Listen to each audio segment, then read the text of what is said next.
maybe Emily, let's go to something from the chat. Maybe Scobel, maybe that parlays into a discussion on the long-term vision of Scobelverse. I sort of discovered probably over a year ago what really my passion was and how I was going to connect the dots on my career.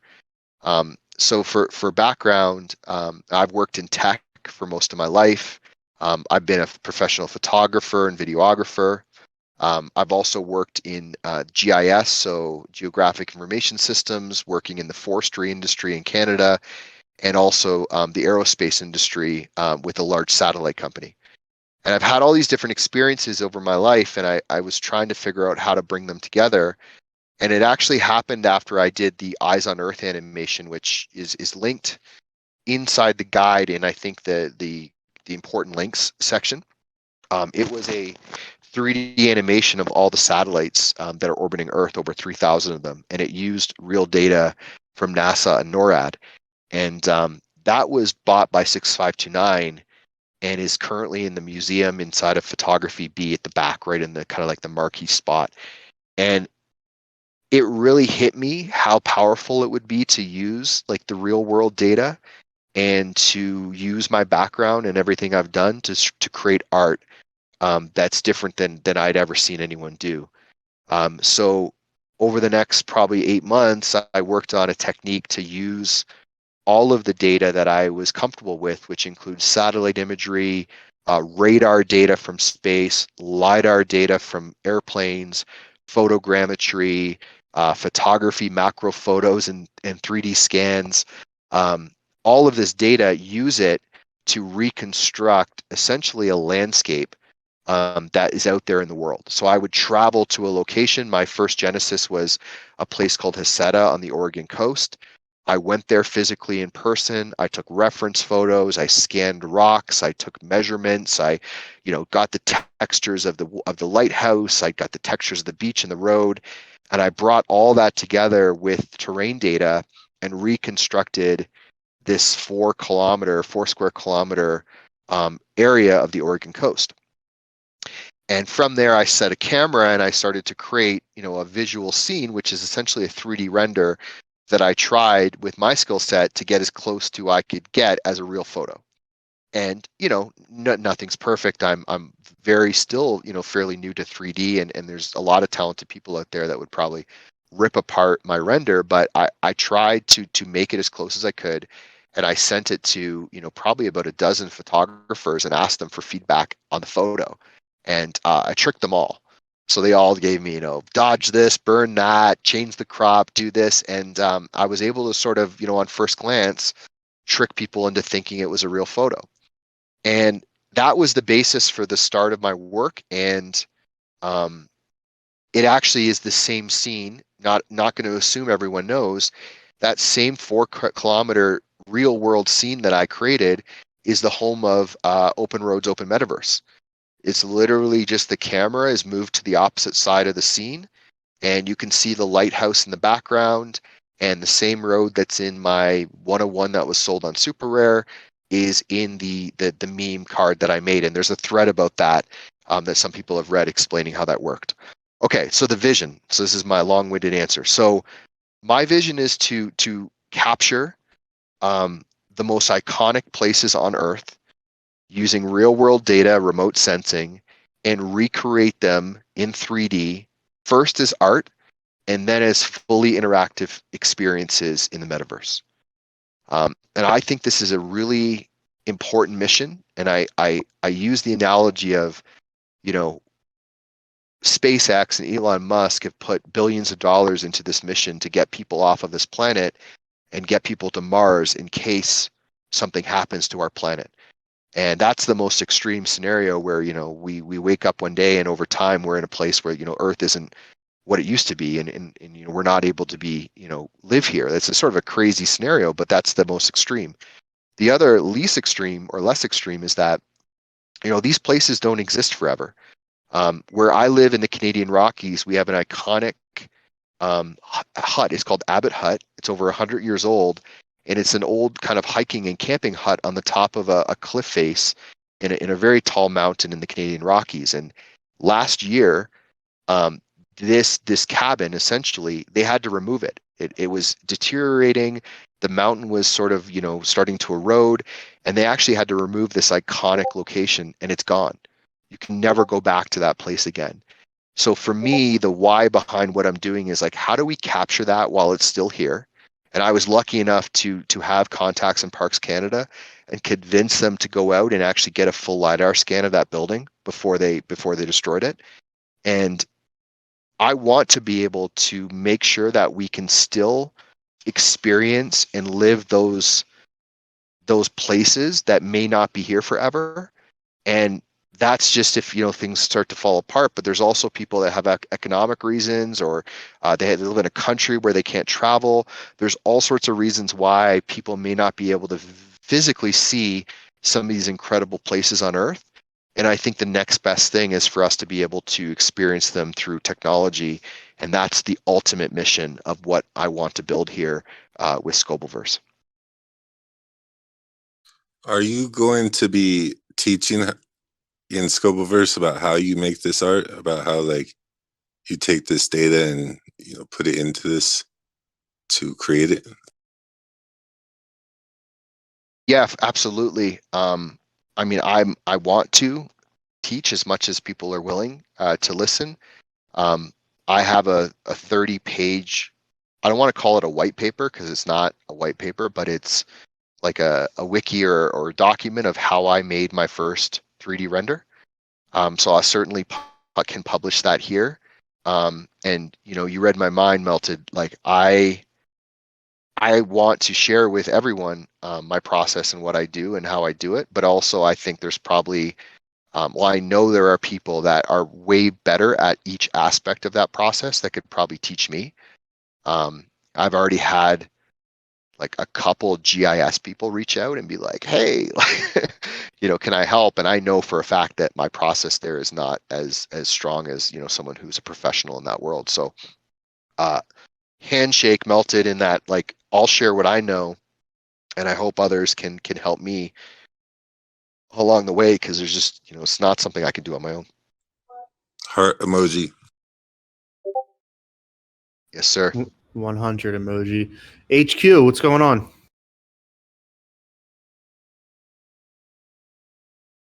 So we had an HQ come up, and then we just brought someone else up.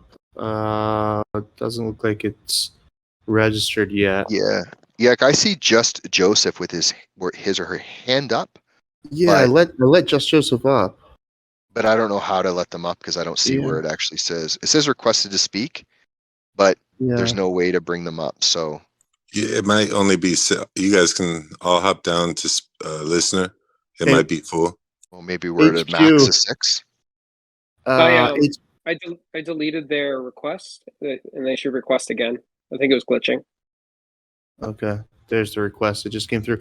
HQ, to unmute, down in the lower third of your screen in the center, there should be like some controls there with like it says microphone. Oh, okay. Microphone access is denied. It says, so that's you have to like actually give your system Discord permissions on your system to be able to access your microphone.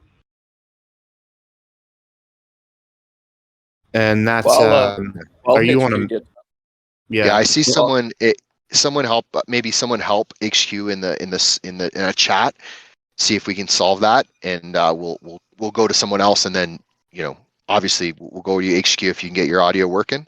That'd be awesome.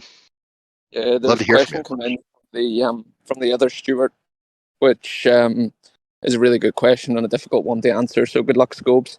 But he says that he's on a Twitter break for a while.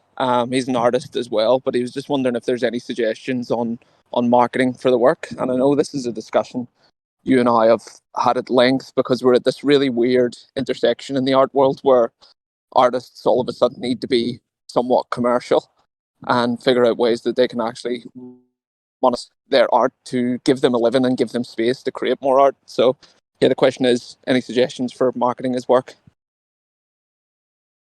Ooh, yeah, this is a fun topic. I used to do coaching sessions with another community called Artverse, I think it was called. Someone knows in the chat. I don't know, Arwin, I think you might have been in there. Can't remember.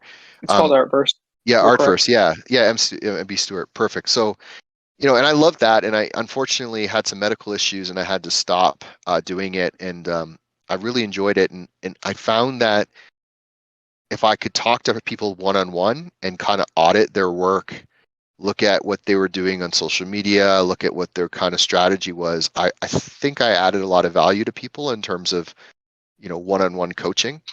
I don't know if we could do that here or something, but, I would say it all comes down to like, it's all relative to what you're here for and what your position is, meaning like, if you're here full time and you're like, I'm all in on NFTs, I don't work with commercial clients, I'm just going to be like the best NFT artist I can, and I don't have a job and I'm here, 24/7, like I would have a very different strategy than if you're like, yeah, I work full time and, I do weddings on a weekend and, I'm trying to sort of, get my feet wet in NFTs. But I think like the start, it's, making sure that your work is easy and accessible and understood. So, making sure that your art is not chaotic in the sense that you have collections and art in all different platforms and places, and there's no way for a collector to sort of understand where your kind of your portfolio looks like. So I've tried to help a lot of people like clean up their links on Linktree or whatever they're doing. I still think Twitter Spaces is wicked. Be part of a community, join other photographers on Spaces. Like Josh runs an awesome space. Like just be there. Don't show your work. Don't talk about what you're doing. Just be there. Just talk to people. Yeah. Matt, the question was that they're not using Twitter though. Oh, they're not using Twitter. Oh, geez. Yeah. Well, come to Discord.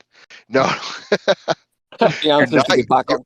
Well, okay, I'm going to be okay. We shouldn't go too deep on this one because I want to make it this like a an artist critique.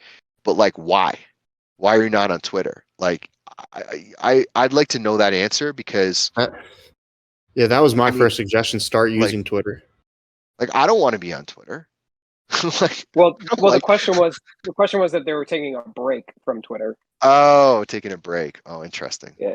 So how do you market your work while you're also taking a break? Well, I think one of the things as well, even just with Twitter Space, is exactly what you're saying, Scobes. If there's obviously the majority of people you follow will be artists, so you'll have very regular Twitter Spaces popping up at the top of your app. One thing I found really beneficial is jumping into those spaces and being prepared to jump up on stage and speak. There was one art Twitter space that I jumped up, and it was a very similar conversation to this. We were talking about the intersection of art and commerciality, and I started to give my opinions on how people can monetize their art, and I think I got 40-50 followers just from jumping up and sharing some opinions. So I think starting to be really vocal on Twitter space is a very, very good start.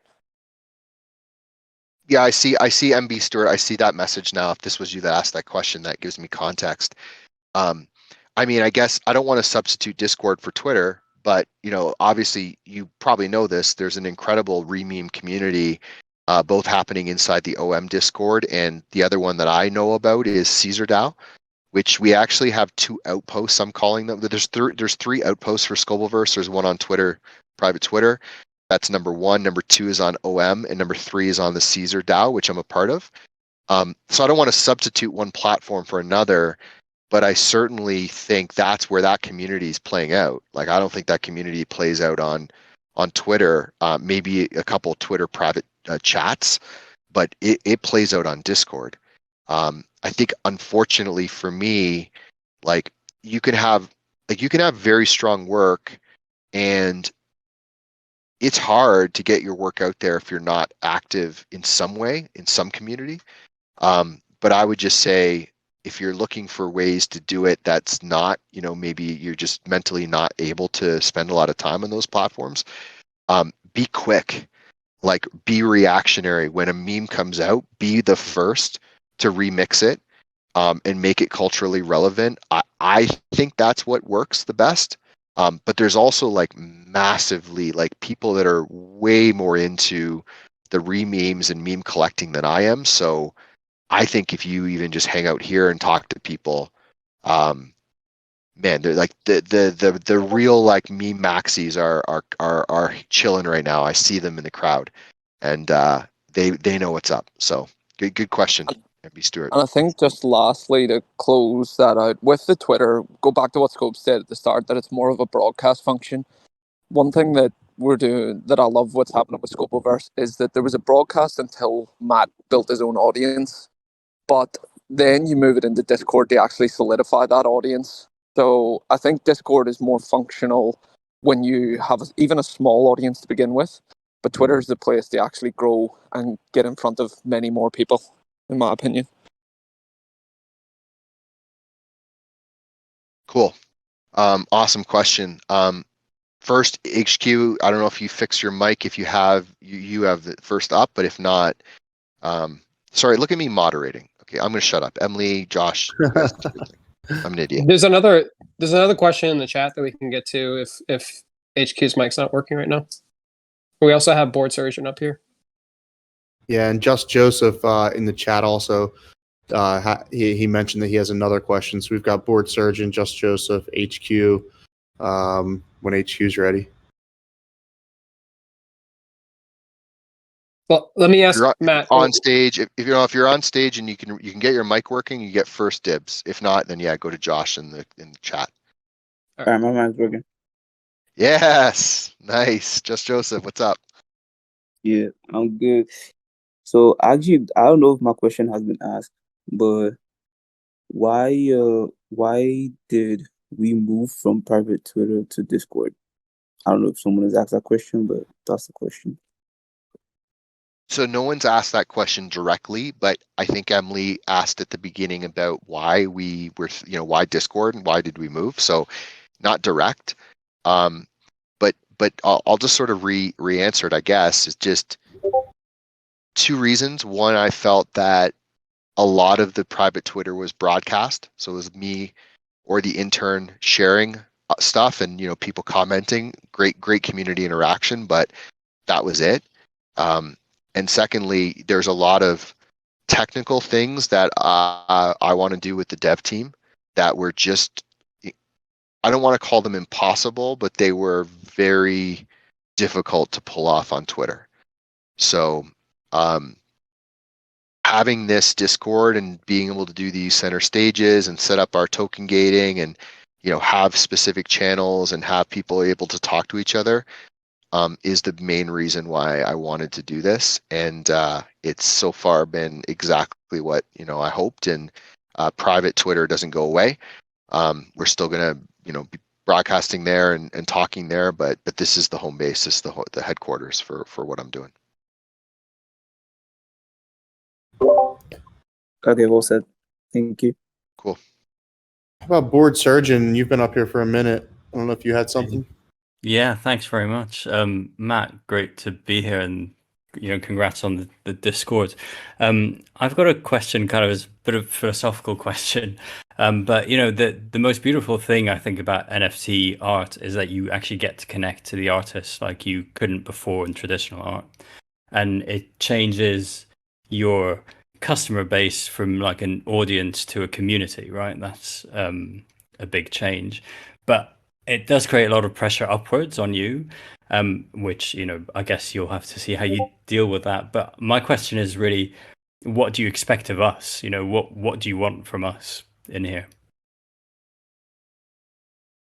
Oh man, that's such a good question.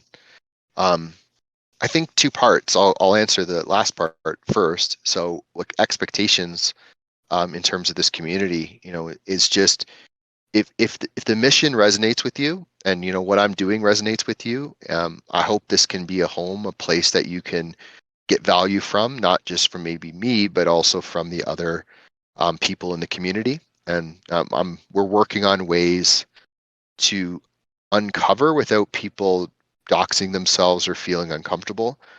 Some of the skills that we have in this group, it's pretty wild. So I hope it's a place that you feel comfortable and you just kind of want to come hang out, at some point during your day here. That's the first.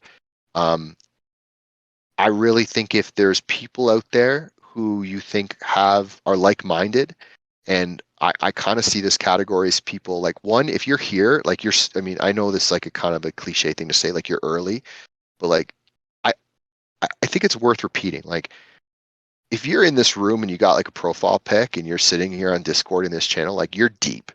Like you're deep into this world that we're in. You've uncovered me as an artist and the memes, and you're in Discord. I mean, we're at the tip of the spear here.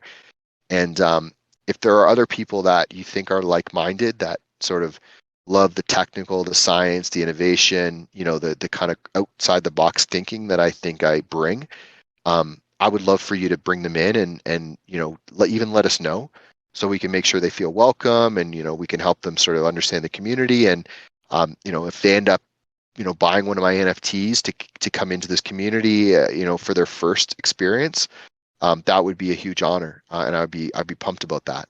Obviously, money aside, I don't want to make people feel like they have to buy something to participate, but I would love more like-minded people in this room. And then maybe the last thing is just the reach is incredible. So when there's something that we have to share, like this center stage or announcement or something coming, I always appreciate people sharing it out, whether it's in other Discords, other communities, on Twitter.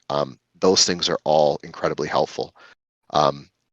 Beyond that, I think I'll lean on people in here as I learn what people's skill sets are. And I think a lot of people I've talked to already, it's like, if you're interested in data analytics and you love to like make Dune dashboards, like I'm going to annoy you to help in some way. And I just have to figure out how to make sure I take care of and reward people that are doing things like that and helping me. But I just need different skill sets to come to the table, and if you have the time and capacity, I think we're gonna make something pretty cool here. Your other question, in terms of the pressure on my shoulders, I thought about this a lot, board surgeon. Like, I philosophically always felt that like art should be pure, and an artist should spend 99% of their time making art. And that all of this kind of stuff is a distraction and sometimes a time suck for that. But there was two things that changed a little bit of my mind. One was an interview with Dave Krugman talking on Deez's podcast called We Do a Little. And Dave really opened my eyes to how to engage and make sure that people who are a fan of what you're doing at every level, so from all the way from like people that have the means to collect your 101s at a very high price, all the way down to people that just want to be a part of it in some way, like how to make sure they feel involved and they can come along for the ride and the journey with you. And then the second one was the conversation I had with Stuart around like the power of Discord, and how as an artist, like I hope that this takes on a life of its own. Like we already have incredible moderators and incredible community where, like, if I'm heads down on something for a day, and I've been known to do this, where I disappear for Twitter for 3 days because I'm so focused on a piece that I'm working on, or I'm traveling to go to a place I need to capture. On Twitter, it's like it dies, right? Like your audience dies. There's no activity. Here, I hope that it takes on a life of its own, so I don't have to feel that pressure to be always the one leading the conversation.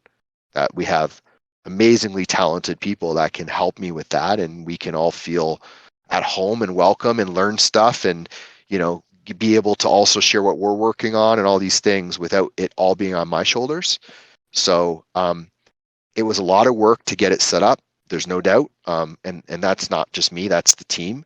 But I'm now starting to feel like, okay, cool. We got the foundation.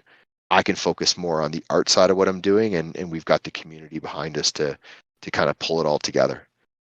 What do you think? That's how I look at it. That is super comprehensive. I love it, Matt. I think we all love the art, and so we must all have something in common. So to be here together and to just watch you grow is going to be amazing. Yeah, so thanks. Yeah, I'm working on my brevity on these answers, but I usually have a lot to say on this topic. So thanks for your question. So Arwen, I see you up here. I didn't know if you had a question. Oh yeah, Arwen is up here. Okay, someone else just dropped down. What's up, Arwen? Oh no. Am I the only one that can't? Yeah. Oh no, nothing. That's so Nothing. interesting. We're gonna have to have a chat after and figure out what was going on with everyone's mics. It seems Yeah, like I think like consistent. the first time, I'm actually remembering this from a long time ago in Discord, you have to like give approval for your whatever microphone or whatever speaker you want to use, and it's down in the user settings there, down in the bottom left, bottom third or left of your screen. But there, oh, we may have HQ. Did you just chime in with something? Yes. Hi, Scobel and everyone. Can you hear me? Oh, yes. We hear you perfect. Excellent. Yeah, I finally managed to figure it out. So it's good to see a lot of familiar faces. So congratulations on setting up Scobelverse. Just want to say, I think the guidebook section it's interesting. It's a bit different from many Discord and many beautiful pictures and illustrations. So so for Scobel, I've got just two quick questions. The intern. So is that AI or is that you replying? And the second question is, what is your PFP? Thank you. Oh yeah, okay. Don't let me forget the PFP question. So the intern version on Twitter was a mix match of all of that. So it was we did have it automated through the Twitter API. I was using some natural language to reply to a lot of the questions. I had some help overseas who was also chiming in and helping organize and run that. But I would say overall, it was a very manual, very like just stitched together hacky process. So I'm not going to sit here and say like the whole thing was AI talking, but there was, in AI, saying AI, by the way, is, too, it's another conversation, right? And it's not really full AI. But anyway, so it was a mix match of stuff. But we currently have some stuff running in the background. We're not there yet, but we have. I think we'll have. So even talking about it kind of takes away the fun of it. But it will be.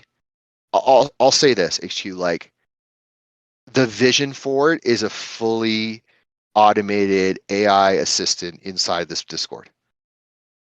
How that plays out, how we do that, how that kind of integrates is still to be determined, but very ambitious about doing that and making the intern a part of this community in a way that people are going to be like, this is wild. So yeah, hope that answers your first question. Second question, that PFP is, I bought that PFP. It's the first one of one I think that I ever bought, probably back in the summer of 2021. It's by an artist named George Williams. He's based out of the UK. Amazing artist. What he did is he had old paintings that he used to do, and he actually 3D scanned, or maybe not 3D scanned, I guess probably 2D scanned the texture of those paintings and used it to wrap the mannequin in 3D, and then rendered it out as that image. And I couldn't afford it, to be honest, but I stared at it for weeks on Foundation, and then finally I bought it, and it's been my PFP from pretty much the beginning. I've never changed it. I don't think I'll ever change it. I have it on my sweater right now, on a hat. I wear it when I go to events so people recognize it and know, it's me.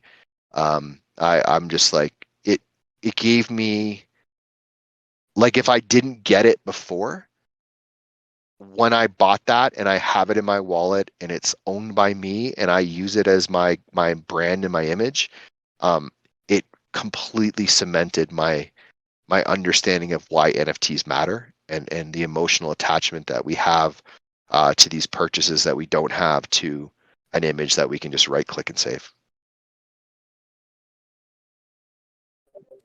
That was very interesting.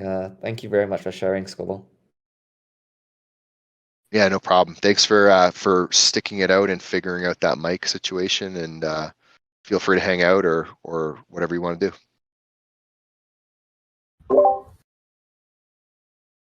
Hey Josh, do you have anything? I know I have a couple other things. I haven't seen anything come through in the chat, but yeah, do you have anything, Josh?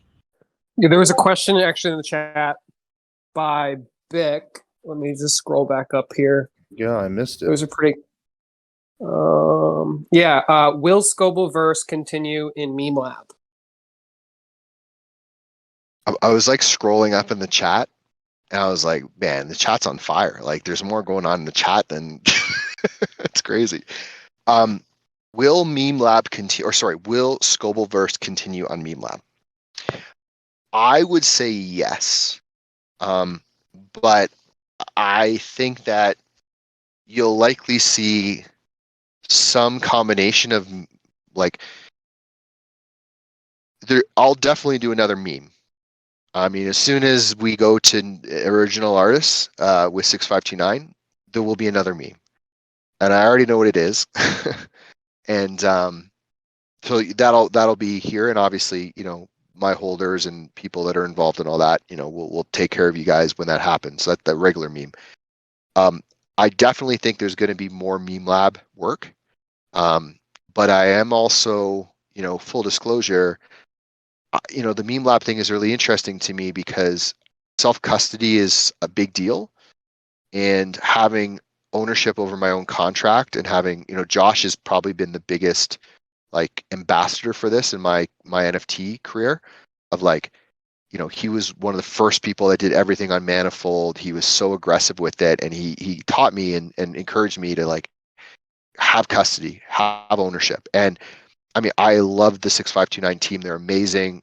Many friends there, and I love the vision for Meme Lab, but I also am balancing in my mind between like how much control I have over that contract.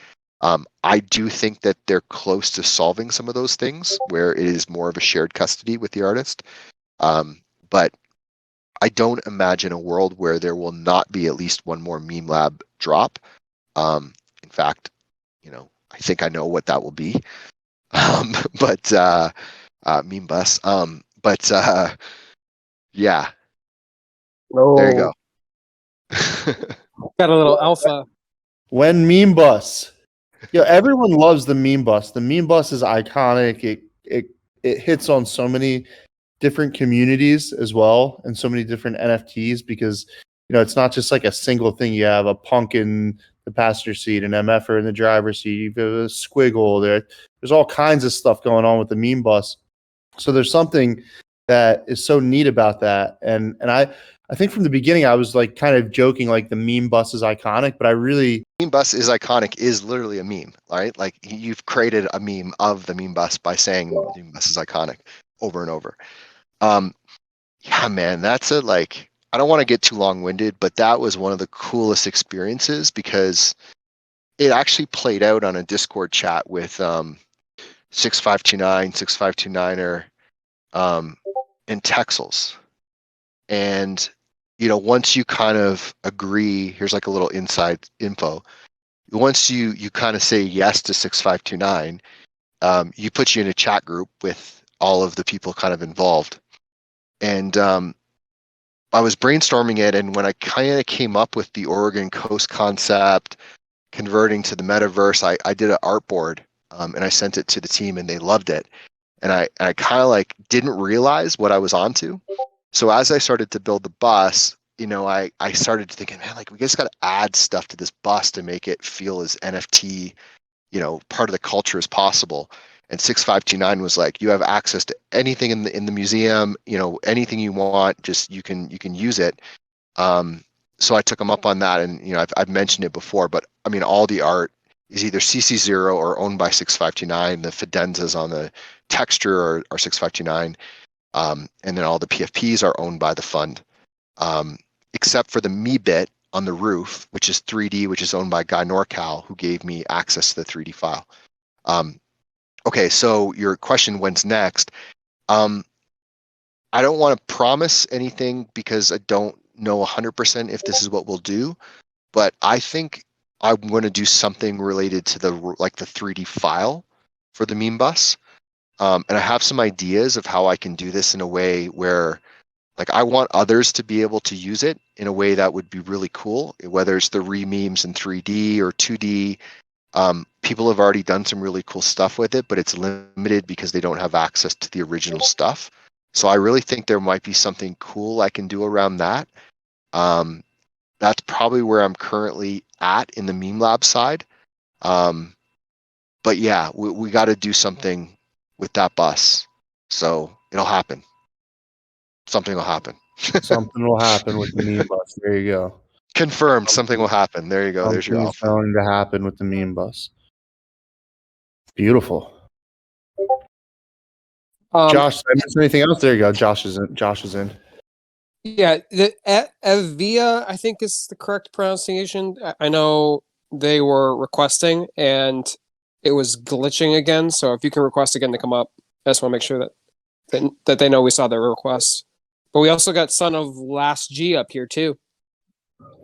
GM, well pronounced, man. People normally stumble on the name. Matt, really nice to meet you. First of all, thank you very much. You've kept me company on my 5-mile run this morning, and I've literally just stopped on the beach in Melbourne. So thanks for the company. Really insightful questions, really insightful comments. I love to get a little bit of insight from what artists are thinking with regards to the creations and what they've put together and put out into the world. So thank you very much for sharing those insights. You've answered one of my questions, which was going to be about the bus, because camper vans are sort of iconic and very meaningful to me personally. I grew up around a camper van and I spent a lot of time in my teen years driving around Europe in one. So I saw some sneak peeks, I think, of the camper van in Ohm. So yeah, having some sort of 3D render or 3D vehicle that I could sort of navigate in metaverses would be amazing. So that's that question answered. I'll give you a little bit of context. So with regards to my second question, I've spent a lot of time over the past couple of weeks just being aware of what's happening with sort of blur farming and what's happening in the space in general. And it's gotten me to a place where I'm feeling a little bit bearish about where we're headed. So I'm just curious what concerns you have for the space sort of short term, and if you have any sort of concerns or worries about Scobelverse specifically. Okay, I'm going to turn this back on you because I have to admit something. I have been so heads down on this project and getting this off the ground that I have barely been able to pay attention to what's happening on that side of the market. So I will definitely have an opinion, but I would need you to give me like a little context as to what the concerns are, what your concerns are, so I can kind of wrap my head around what I would feel from my perspective. For sure. So yeah, as I think a lot of people are aware, Blur basically launched their incentivization program very recently. They dropped the Blur token, they airdropped tokens to people who had been active on the platform. And that has really led to a significant spike in interest in Blur farming. So this is people basically just creating volume for collections by throwing bids out and accepting bids and just a lot of, I don't know, insincere trading. I don't want to sound overly negative about it. I'm talking about it from my own perspective, and I'm not a trader. I do try and trade on occasion, but I'm not good at it, and I'm not a natural trader. I'm much more a collector and a hodler. And I have much more interest in sort of smaller collections and one-on-one pieces and things like that. So not throwing shade on anyone, but just commenting about what I'm seeing and my perspective. So we're seeing a lot of activity around this blur farming at the moment. So people like Mackie, Big Brother, and Franklin are sort of making headlines because of the amount of money they're throwing around in attempts to glean as much from the blur farming as possible. And that's basically just created a situation now where, so I've taken part in maybe 6 or 7 NFT drops over the past couple of weeks. And when you go into the Discord, it was that way before, but it feels much more concentrated now, where a lot of the dialogue you're seeing and a lot of the commentary you're seeing is purely about speculation and fraud. There's very little appreciation for the efforts that's gone into putting a collection together, the thought that's gone into putting traits together, anything like that. There's none of that even comes up in Discord or in conversation. It's all about why is floor not going up, or when are we gonna, when are we gonna exit? And it's just got me feeling rather bearish about the NFT space. It feels like a lot of the sincere people have left or are not present anymore. And we're just being drowned out by people who are primarily interested in making profit. And again, this is my perspective. I'm not throwing shade on anyone. I have respect for, everybody is necessary in this market, but it feels like we are we're very biased to one extreme at the moment. Is that enough context? Yeah, that's actually great. That's great context, Cool, and cool. I have strong opinions already. So I can, really educate myself before I just speak wildly about it. I don't care, and I'll tell you why I don't care. I think that I know now what it's like when like things go crazy, like watching the memes, watching my own meme. I know that feeling, and it does feel incredible when there's like full blown crazy positivity around the space. And I've also felt what it's like when everyone thinks like the world is crashing. And I think through all of it, I've learned that if you have a vision as an artist, and the truth is my vision is not directly tied to NFTs anymore, but I think that NFTs and Web3 are literally the perfect technology tool, medium, and community to allow me to do what I want to do.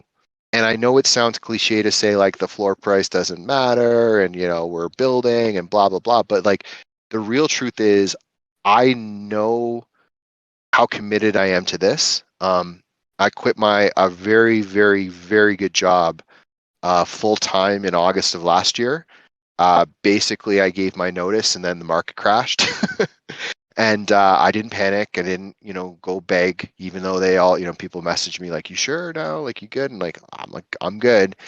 I just got to work, and I really truly believe that my plan, my vision, is going to be what will win, and I think that obviously I want NFTs to be great. I want the community to be great, but I think it doesn't do an artist any good to be thinking constantly about what's going on external. That's my opinion. I could be wrong. I could be and I may change my mind with education. But I just want to see the crazy shit in my head like come to life. Period. And if I can do that and people like it, we'll figure the rest out. That's what I think. Yeah, Very cool. I think that's a great approach. And Son of Lost G, I get a little frustrated as well with all of like the blur farming and stuff like that. But I need to, like, this is just for me. This isn't like the opinion of Scobelverse or anything like that. But like personally, I agree with Scobel in terms of like I don't really care, because at the end of the day, like while I've been frustrated at times, I just know it's like, okay, this is going to pass, just like everything else in this space. Like every week there's something new, but like the blur thing's been a little bit bigger of a theme, and the farming of blur. But that, like right now, like okay, that's going into season 2, and you've got a lot of this stuff going on, and you have basically what you have is like people just speculating on a token incentive that they're going to be rewarded in, and that's blur. And a lot of these guys, gals, a lot of these traders, they're actually losing money on the NFT trades in a speculation that the profits from the blur token incentives, that reward will be greater. But while they're doing that, they're actually like they are providing this market making and liquidity service, where everyone wants more liquidity in the space. This is like the liquidity has been incredible. If you want liquidity, now's a great time, because like with certain collections. But at the same time, it's fake, right? It's not real what's going on.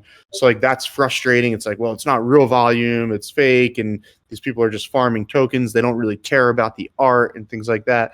But I think ultimately, like that will get flushed out.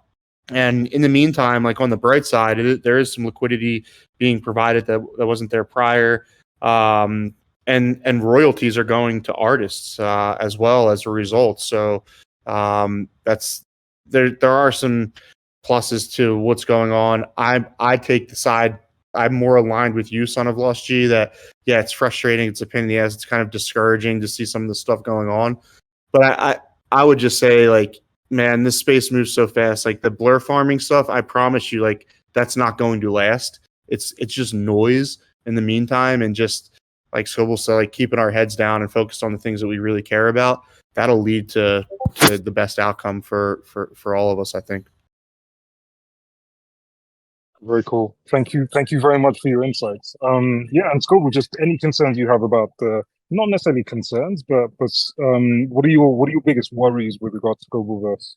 You know, what do you think are the greatest challenges that we have as a community to face and you as an artist to face? Yeah, that's an awesome question, man. So number one is that at the end of the day, this is still about my art and my vision, and I think that being an artist and being able to make a living off of work that you create from your own head, without having a client telling you what to do, and without having to worry about all these other things, like just to make art that you mean something to you and you care about, and people to support you and purchase it, is, I think it's one of the highest forms of life. Like I think it's incredible, and I don't want to lose that, right? I don't want to start something that people start thinking of it as like a PFP project, and there's all this speculation, and next thing you know, I'm just like managing, a bunch of basically people that are here to try to flip and make money. That's my biggest concern, and I'm hyper aware of it, and I'm thinking about that every day, how to make sure this is a nice balance between a community and like some fun things that we want to do around it, and some stuff that I think people will find very valuable, but also not to lose sight of like, hey, I'm here for the art. I want to make art, and that's the number one priority for me. And if it becomes something that pulls me away from that, that's an outcome I don't want. So that's number one. Like, so like I'm like making sure that doesn't happen, and I'm convinced now, although I know there's a lot of icebergs in the water, that the team around me that's helping and doing this in the community can help me do more of that. So, back to board surgeon's question as well, just people being here and active and helping and contributing and giving feedback and answering questions, and these things are going to help me focus more on like the pure art stuff of what I want to do. But luckily my art is not just, it's like a painting that, that's it. There's a lot of possibilities around the work that I'm doing, and I think it's going to be something that people are going to really enjoy and get a lot of value and utility, I guess, in a way from down the road. I think my other concern, that's like the one that's been in the top of my mind from the beginning. It's just how to make sure that there's a balance, like the yin and the yang of like, hey, this is an artist community, but also like this is a place where others can contribute and get value from and give value to, and feel like it's not just about me, that it's about something bigger than that. So I think that's the primary one.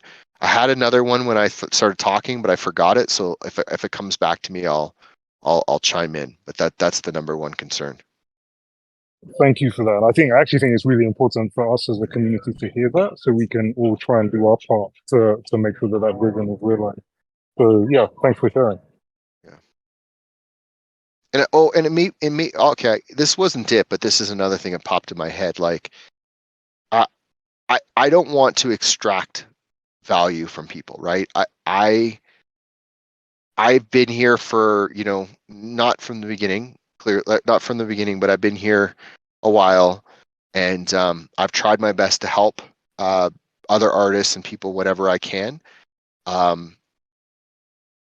want people to feel like they're getting something from this, and not just like, oh, I own an NFT and my price went up, right? I really want to do this in a way where people feel like either they learned something, that I can connect them with someone, or like they need something that I can help. Like, I want this to be value given to the community because I know already the value that the community can give to me. Like it's so obvious to me already.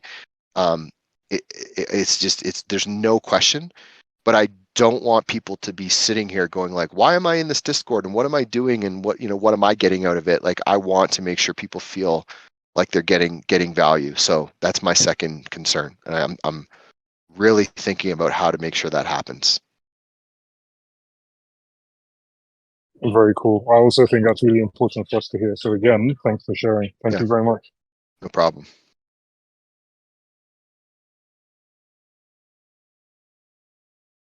So what do you Josh, think? Lee, what do we got? Yeah, I was gonna say, I guess anyone else that wants to come up. I don't know. Maybe we're getting closer to last call for coming up to ask a question. Obviously, feel free to throw one in the chat on the bottom right there. I'll throw in one last question. We'll kind of wait to see if anyone else is coming in and if Josh has anything else as well, obviously. But this is new here. We're what we're doing in Discord. So has there been any surprises or anything that like what surprised you, I guess, so far about this like the Discord rollout with Scobelverse? It's a good question. And Sartocrates is coming up. You met Sarto during the meme lab drop. He's the fiddle player. But anyway, yeah, not to jump off the question. Yeah. Or if you want Sarto to just ask when you want to skip mine, that's fine too. No, I'll answer yours. I'll just no answer that question. Yeah, don't worry about it.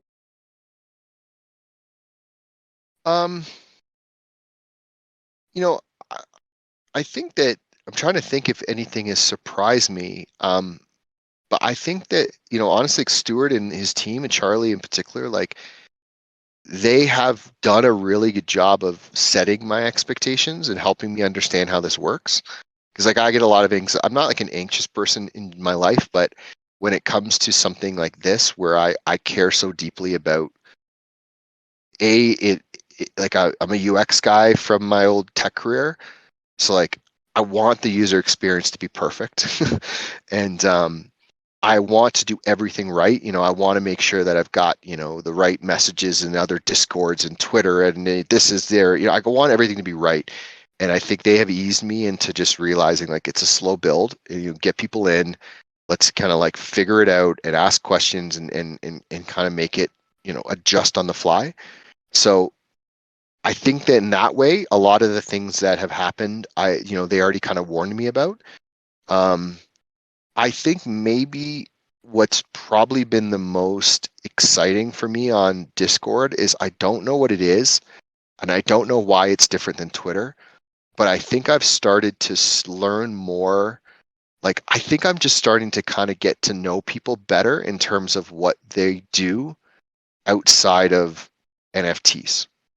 And I don't know why. I don't have like a theory on why that is. But for some odd reason, I've kind of had more conversations with people that have been like, hey, I have a background in this or that. And it's been like, oh, this is really cool. And I found myself spending,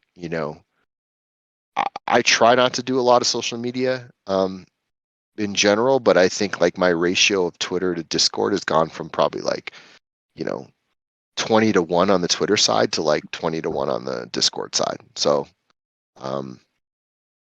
probably not the best answers, but everything has been good, man. It's been awesome. I'm really excited and proud of this. This is cool. I think what's kind of weird with Discord sometimes as well is that it's an introvert stream. Like I always thought I was an extrovert, but I realized over the past few years I'm an introvert. And in the classic real world, it's hard for people to speak to many people. But in Discord, everyone feels comfortable sharing. And obviously, whether they're doxed or undoxed, it just adds that level of comfort for people to go in and say what they do, what they're good at, and what they'd like to learn. And it just creates a really nice environment for people to get to know each other. I personally love it, obviously. You know what, Stuart, that is it. We talked about that before. It's like, it's the underground of the NFT world. And it's almost like feels very secure and private. Like you you find discords from invites from other people, it doesn't feel like it's all taking place in front of the world. And I think for some reason, well, not for some reason, that's an obvious reason, I think people feel a little bit more comfortable and a little bit more like themselves. No one's like worried about their post getting engagement on a fucking Discord server. It's like it's not, it's not the same thing. It's a different world, and I think people just relax and they just say stuff and talk and be themselves, and they're not thinking about an algorithm or thinking about whether this tweet is gonna clutter their timeline or any of these other things. So I like that part about it, and I would say it didn't necessarily surprise me as much as I just wasn't aware and realizing what was happening in terms of the Discord side. I think you made a great analogy to me as well before Scopes when we were ideating how this was going to look. But we were saying that there's effectively, if we think about New York, it's just built up of a load of subcultures. So say it's like punk music, but you have to be invited into those communities. They aren't widely available. You have to actually go and seek out a friend, might bring you along to a gig, whatever. And Scopes and I were just talking about how we see Discord as effectively a digitization of that. So you're not just going into a random thing and typing in, I like football, I'll join this Discord. It's one of your friends. It's like, right, okay, you own an MFer, I own an MFer. I'm actually in Scope's Discord, Scobelverse. It's really cool. Here's the link, come and join us. So it's kind of a lot more personal for me. And I think I can see in the chat already how welcoming everyone is. And even spaces like this where some people feel comfortable to get up and talk is just awesome. I'm loving it. Yeah, so I'd say, I was going to joke and say this is a 6-hour stage, but I'm going to make one last comment here, and then I'd say if there's any other burning question, like one other question I can answer, I'll definitely do it. But I keep coming back to this question of like how people can help, and I'm going to just put 2 challenges out to people. One is like, everything that's here we created. We are not experts. We don't know everything. We have a vision and idea of how it's going to work. But if you have an idea of how to make the Discord better, whether it's a certain type of channel or a bot you've seen or anything, like just throw it at us, because we're definitely in that mode of like all ideas we're considering, and we really want to make this a place that feels like something people are excited that they can impact, they can have their hands on. So that's number one. And number 2 is we don't know how we're going to do this yet, but I'll just kind of prime the pump, I guess, in a way. If you have a skill, like if you are an expert in hot, cold wallet, delegation, a few people in here that are, like make it known to me or the team or somewhere privately to me if you want, or, publicly in the channels. If you're expert in geographic systems, if you're an expert in 3D animation, you're an expert in reading the blockchain and doing data, like I don't care what it is, and you have any interest, even just like a smidgen of interest in working on something, like just speak up, because I think that's a big part of what we're trying to figure out is like how can we work with more people to bring them into what we're doing. So those are my 2 asks. Yeah, I don't know, Josh, Emily, is there any other questions that have been popping up or people really want to know? Yeah, I seen it asked a couple times. When IRL meme bus? IRL. Yeah, like a real fucking meme bus. Well, I think Scobel might have started. Well, yeah, Scobel, you're here. Why would I take that? No, it's okay. I'm laughing because, I'm right now. I'm actually driving across the U.S. in a meme bus. Not really a meme bus. It's just like a newer version of an amazing Volkswagen. That is cool. I'm mostly just being playful, and honestly, I didn't even have much of a real question. I just wanted to come up and say hi to you, mostly because I want you to be my friend. And also well, to comment that the meme bus is iconic. Thanks, man. I appreciate it. I'm friends with all MFers because they don't listen. They do what the fuck they want, right? Okay. Yeah, I won't. we had a conversation with someone. I won't say who they are or whether or not this will happen or not, but I mean, there have been some interesting talks about that. So I think one way or another, one day there will be an in real life meme bus. I think it's going to happen. So there you go. Free memes on the side. Let's fuck free memes. Just driving cross country, dishing out free memes for everyone. free memes for all. Yeah, it's number one way to get yourself canceled. Okay. All right. Unless there's anything else that's people are desperate for, what do you guys think? We're 90 minutes in, so I want to be nice to the moderators who are here on their own time. I'm Should we good if wrap it up? Josh is. I'm good if Josh is. Oh yeah, I'm good to go. I think it's been very constructive. It's been great. Okay, so I think we'll wrap it up. Again, appreciate everyone that joined. Lots of technical things. I don't think any of the technical things. I don't know if we'll be able to solve, but we'll certainly look into them.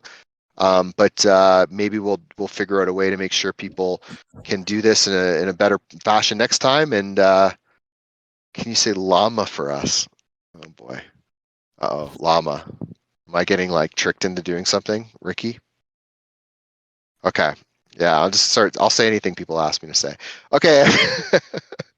Okay, everyone. Thanks very much. We'll close the stage, and the bar's not ready yet, but I'm got a feeling by the next one we'll have an official after party bar in Scobelverse. So there you go. Beautiful. Heck All right, yeah. guys. Thanks, Josh. Thanks, Emily. Thanks, Stuart. Thanks, Socrates, for being up here. Everyone else that spoke. Have a good one. GN. Thanks, Scobel. We'll see you.